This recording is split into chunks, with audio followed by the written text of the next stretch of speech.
Conocido como Vlad el Empalador o Vlad Drácula, fue príncipe de Valaquia entre el año 1456 y 1462. Está considerado uno de los gobernantes más importantes de la historia de Valaquia y héroe nacional de Rumania. Valiente luchador contra el Imperio Otomano por la independencia de su país, justo pero muy cruel con los enemigos, cualidades que le confieren la inmortalidad de los personajes históricos.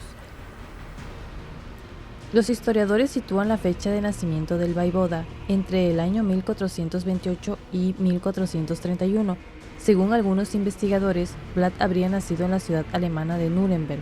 Según muchos otros, que se basan en testimonios irrefutables, nació en Sighisoara, burgo del centro de Transilvania, construido por los comerciantes sajones que tenían negocios en ese principado y en Valaquia. En esa ciudad se conserva hasta hoy una casa que perteneció a su padre. Pasó su infancia en el ambiente sajón de Sighisoara, que además no le era ajeno, ya que su padre, llamado también Vlad, noble valaco de alta alcurnia, príncipe de Valaquia a partir de 1442, era caballero de la importante Orden del Dragón del Sacro Imperio Romano Germánico. Sus súbditos, especialmente los siervos de la gleba, le habían apodado Drácul, el diablo. Algunos opinan que ese apodo se debe a su triste fama de persona malvada, cruel, que castigaba con duras penas a sus vasallos por la menor desobediencia. Las crónicas relatan que los calabozos de su castillo estaban siempre repletos y que por las noches se oían los gemidos de los encarcelados y el apagado tintineo de sus cadenas. Otros afirman que el apodo se debe al manto negro de caballero de la Orden del Dragón. Los 3 hijos de Drácul heredaron el apodo de su padre. En la historiografía otomana aparecen con el sobrenombre de Draculia, es decir, el hijo de Drácul. Vástago de un príncipe, Vlad era también nieto de los grandes vaivodas Mircea el Viejo de Valaquia y Alejandro el Bueno de Moldavia, personalidades que desempeñaron un papel importantísimo en el desarrollo de sus principados y en la lucha contra la expansión otomana en Europa. Gozó, por tanto, de una educación tipo occidental, digna de su rango y de acuerdo con las normas de la época. Aprendió la vida cortesana como paje, pero también a leer y escribir, nociones de aritmética, geometría, astrología y versificación, así como a tocar varios instrumentos. En el año 1442, el príncipe Vlad Drácul fue encarcelado por el sultán Murad II, junto a sus 2 hijos menores, Vlad y Radu, futuros príncipes de Valaquia, conocidos más tarde como Vlad Tepes y Radu el Bello. Un año después, en 1443, Vlad Drácul logró obtener el perdón del sultán y ocupó de nuevo el trono de Valaquia, a cambio de varios compromisos, entre ellos dejar a sus hijos menores como rehenes en la corte turca. Llegados a este punto, quizás sea necesario un inciso para aclarar que en la historia de la sublime puerta otomana y de muchas cortes europeas el procedimiento era frecuente. Los sultanes lo practicaban con todos sus vasallos. Todo rey o príncipe cuyo trono dependía del sultán o su camarilla y accedía al trono, generalmente a cambio de humillantes compromisos y cuantiosos obsequios, era obligado a enviar a la corte del sultán a uno o varios rehenes, parientes muy cercanos, generalmente hijos o hermanos, que en base a unos tratados permanecían en Turquía como prisioneros mientras duraba el reinado del real pariente. Los 2 hermanos, Vlad y Radu, fueron enviados a Egrigos, una ciudadela de la meseta de Anatolia, lugar austero rodeado de un paisaje casi salvaje, lejos del mundo civilizado. Más tarde, Vlad fue trasladado a Tokat y luego a uno de los pabellones de Edirne, residencia del heredero del trono otomano, el futuro sultán Mehmed el Conquistador. Allí tuvo como compañeros, entre otros, a uno de los hijos del último duque de Atenas, así como a muchos hijos de emires y canes y caramanes. En este ambiente, en el séquito del joven Mehmed, Vlad completó su instrucción con nociones de tácticas y estrategia típicas del ejército osmanlí y aprendió muchas de las reglas y normas de esa sociedad oriental, inclusive la crueldad que debía mostrar todo soldado del profeta para con sus enemigos. En ese medio se fueron forjando el carácter y la personalidad de Vlad, perverso y cambiante, de un cinismo bizantino. Cuando unos años más tarde su padre y su hermano mayor, Mircea, morirían asesinados, el futuro vaivoda decidió no confiar en nadie, y menos aún en los turcos.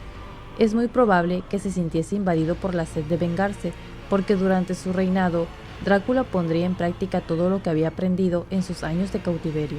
Según las crónicas de la época, a sus enemigos, boyardos infieles y traidores, inclusive familiares, adversarios políticos, clérigos, ladrones y vagabundos, campesinos y soldados, representantes de las potencias extranjeras y comerciantes rumanos y sajones que no respetaban las leyes, pero especialmente a los prisioneros de guerra, y sus guerras fueron siempre contra los turcos.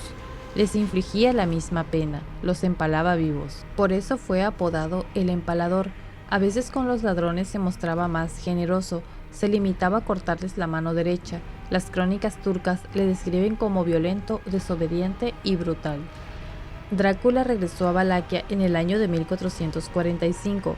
Durante más de 2 largos años tuvo que contemplar impotente las luchas intestinas entre las distintas facciones de boyardos autóctonos y los asesinatos de su padre y su hermano mayor, hasta que en octubre de 1448 fue coronado vaivoda de Valaquia por pocos meses, ya que otro pretendiente al trono le obligó a abandonar el país.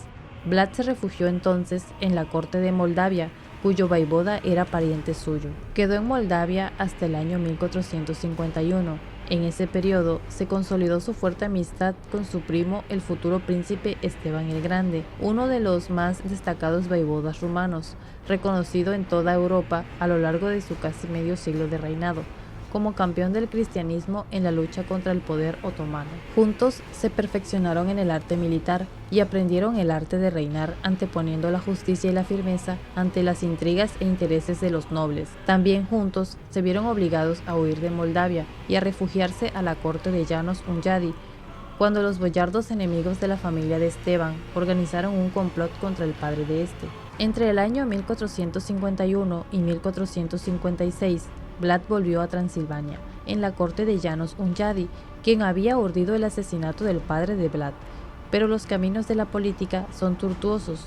Vlad necesitaba el apoyo de Hunyadi para volver a ocupar el trono de Valaquia, y al príncipe transilvano le interesaba tener a alguien de su confianza en el país vecino. Durante esos años, Hunyadi fue su mentor político e instructor militar. Con la ayuda del príncipe transilvano, Vlad logró subir de nuevo al trono valaco en el año 1456, cuando comenzó su verdadero reinado, que duró algo más de 6 años. El mayor deseo de Vlad era liberar el país de la dominación otomana.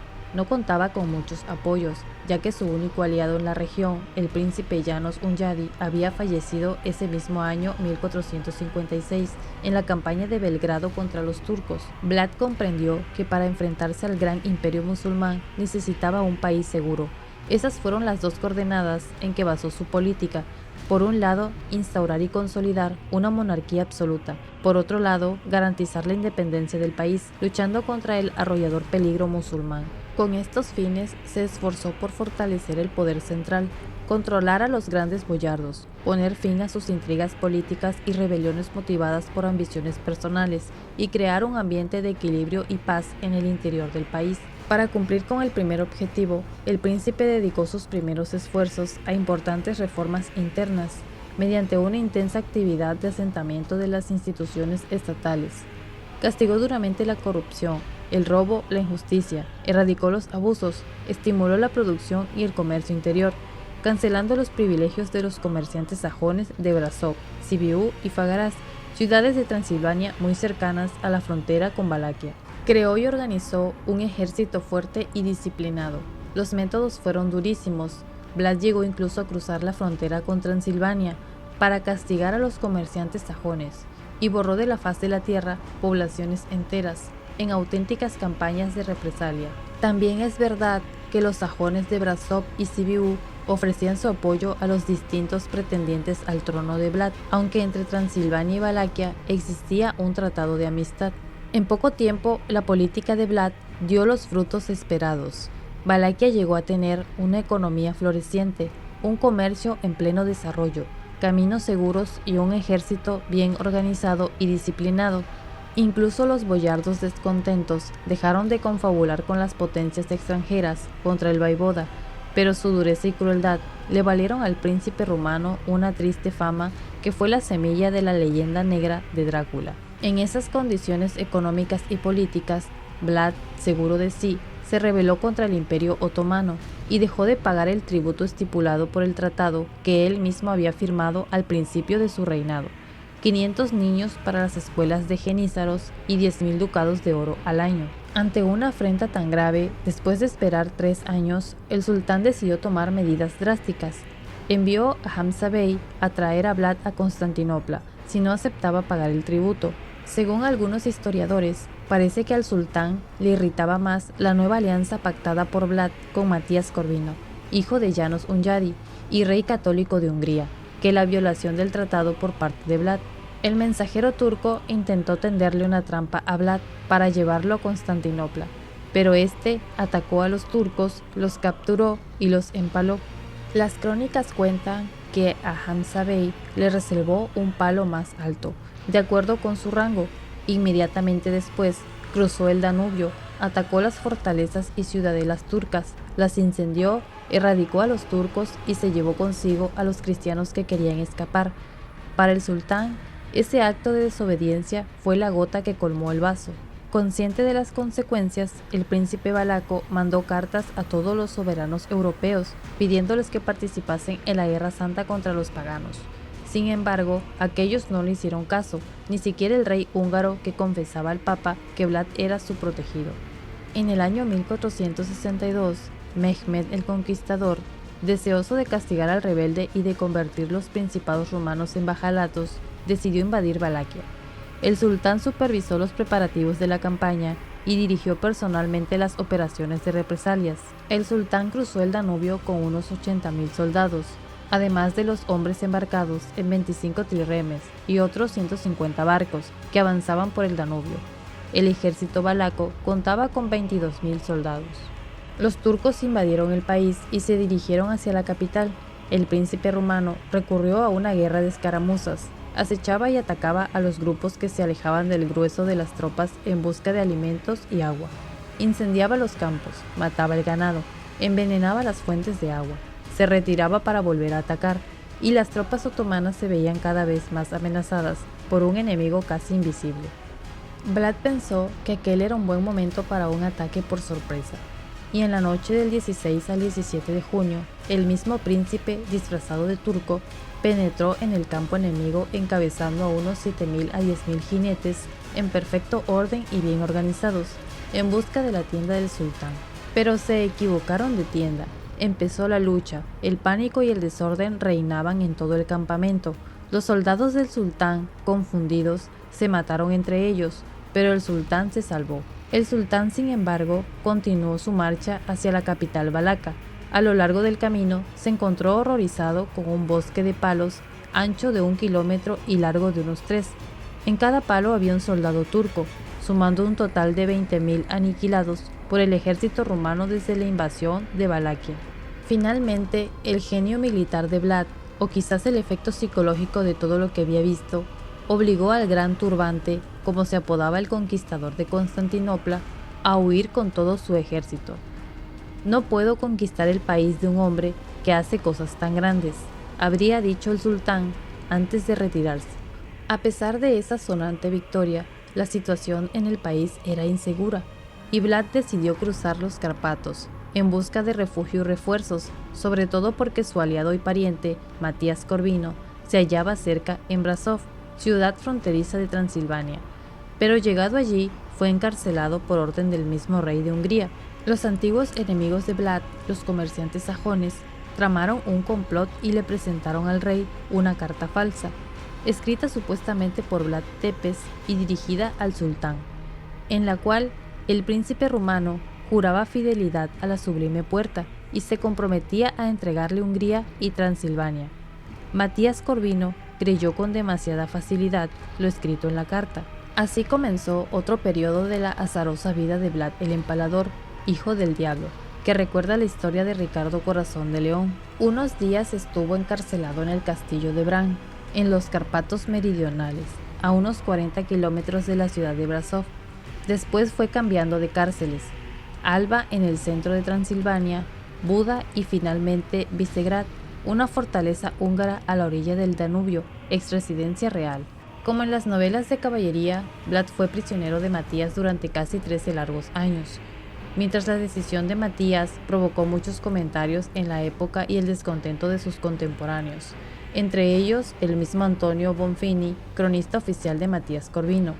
Apenas en el año 1474, a insistencias de su primo Esteban el Grande, príncipe de Moldavia, Vlad fue liberado, considerándose que fue un inestimable y probado aliado en la lucha sin tregua de los países rumanos contra la Sublime Puerta.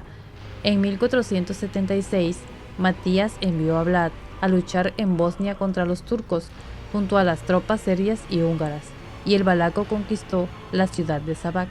En noviembre del mismo año 1476, Vlad Tepes subió de nuevo al trono del país rumano, con el apoyo del rey húngaro.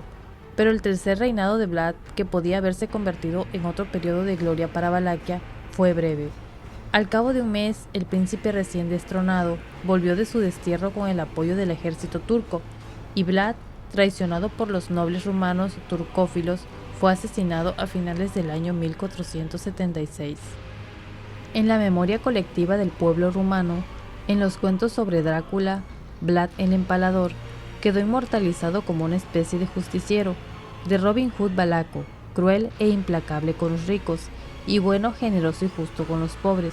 En la historia rumana, Vlad Tepes ocupa un lugar importante como gobernante iniciador de reformas internas, destinadas a fortalecer el gobierno central, y como defensor de la libertad e independencia de Valaquia. Vlad fue un auténtico héroe nacional para los rumanos. La gente sencilla se sentía orgullosa con sus hazañas militares y su empeño de defender la independencia del país, oponiéndose con todos sus medios y fuerzas al gigante musulmán.